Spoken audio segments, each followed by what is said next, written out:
joining me on this issue, because he has also asked for some clarity and answers on this, is Congressman Jim Jordan from the great state of Ohio. He's fresh and hot off the floor. He's been running around D.C. serving his constituents and America. Congressman, good to see you. That was a very unclear answer that Kirby just gave sure there. Was. What can you tell us about this? Because I don't ever remember a hold like this being placed on an ammunition sale to an ally in the Middle East like this, ever. I don't remember this either, particularly our dearest and closest friend, the state of Israel. But frankly, it's kind of consistent with what we've been hearing from the White House.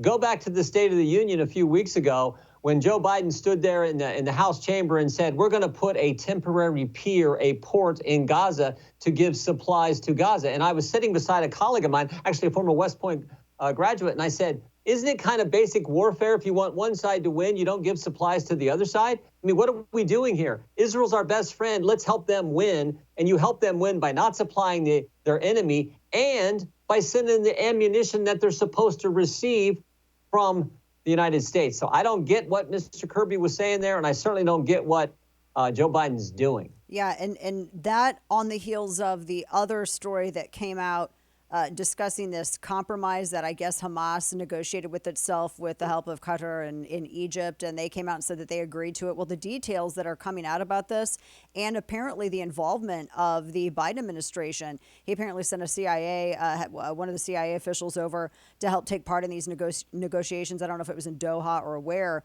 but 33 hostages, dead or alive. So you could just hand over 33 dead hostages, and I guess that they would get full credit for that. And then there was also the guarantee that there would be no more hostilities on the side of Israel, but nothing for Hamas. I mean, and Hamas would still retain control of Gaza. I could completely understand, Congressman, why Israel rejected that. Yeah, here's an idea, Dana. Why don't we just help Israel win? They were attacked in October. It was a terrorist organization who did the terrible things to Jewish citizens, to Jewish people and Israeli citizens, to our best friend. Why don't we just let them win and help them win, for goodness sake? They're the good guy. We know who the bad guy is. I want the good guys to win. But unfortunately, you're getting all kinds of mixed signals from the Biden administration. And I think it's driven by the fact that the hard left now controls their party, and they're concerned about presidential politics instead of helping our dearest and closest ally, the state of Israel, prevail against terrorism. Do you feel, Congressman, that the administration has forgotten about the American hostages that Hamas has?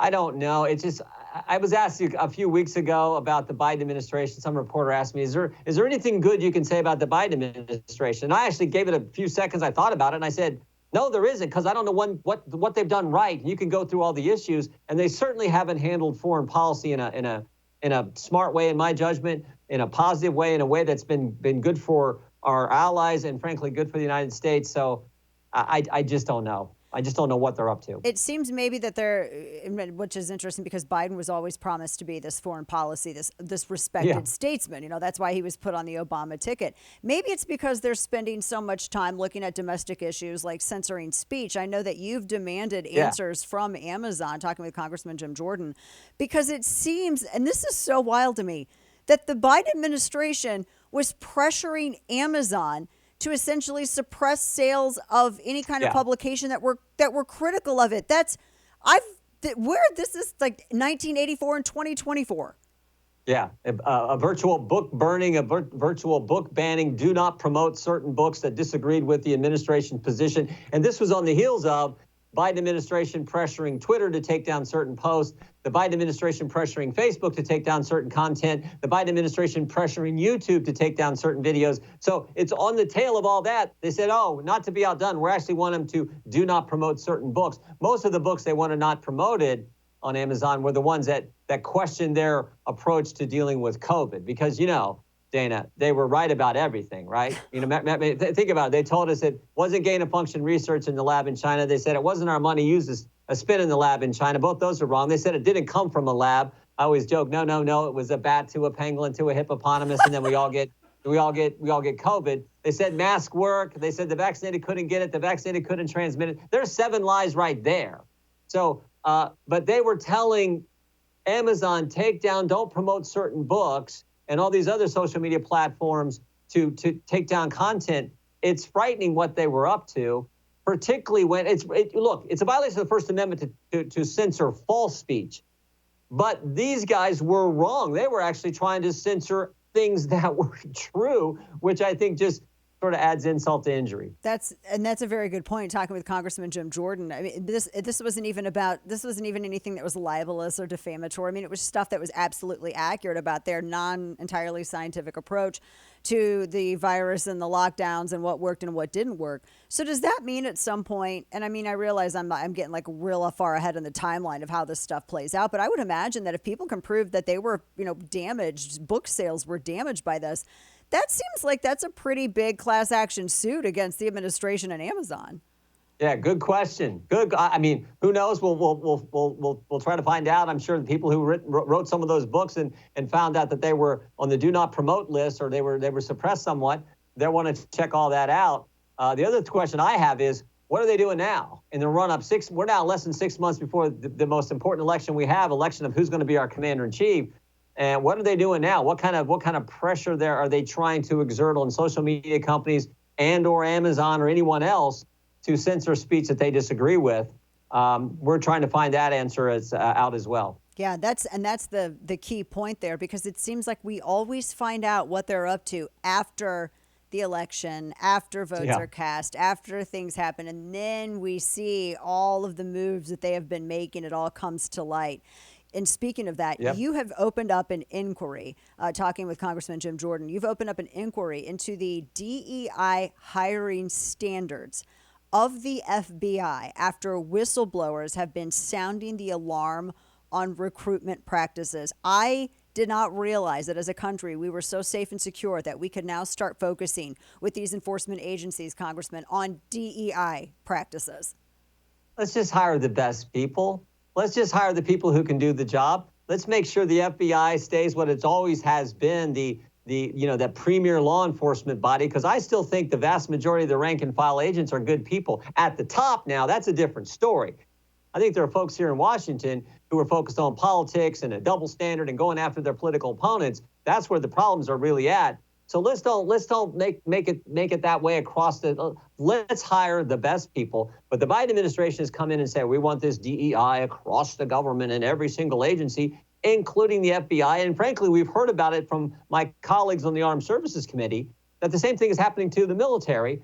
That respected institution that Americans, have so much respect for our men and women in uniform. Let's don't do it there either. Let's just have the best people. Let's get the folks who are going to do the job the way that they should. Yeah, exactly. The way that they need to do it. And that's, I think you made that's a key point, and that I agree with you. It's not all of the FBI, the rank and file, because that's where the whistleblowers are coming from, rank and file FBI. They're good guys. Yes, they're good guys. They come forward and tell. We had them come forward before we took control back in January of last year, and they've come, several whistleblowers come talk to us about all kinds of issues, and God bless them for doing so. So we want those good agents coming in and doing the right thing. And that's brave of them to do it, because aren't they being pretty severely penalized as a result of this? Yeah, there's been retaliation, not only there, but we actually think the two whistleblowers from the IRS, they're being retaliated against for sure by the Internal Revenue. This Mr. Shapley, Mr. Ziegler, who came forward and gave us all this information on how the Hunter Biden investigation was being run in such a crazy way, not consistent with how they normally do investigations. And they've been retaliated against, which is against the law. So we're looking into that issue as well. What consequences for these people that are breaking the law by trying to silence whistleblowers through this intimidation and these threats of, the punitive consequence? What can be done about this? Well, the Justice Department is supposed to prosecute. If you retaliate, supposed to prosecute people who do that, that kind of behavior, that kind of retaliation against people who followed the law and came forward and gave us information that was important for Congress to have and for the country to have.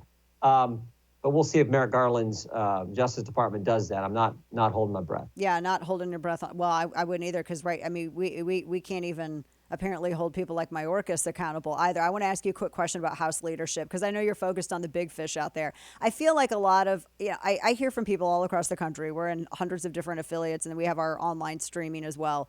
And people feel like the fight over House leadership is a distraction. Do you kind of share that sentiment with the folks across the country? Yeah, we're less than 6 months before, the presidential election. We need President Trump back in the White House now more than ever.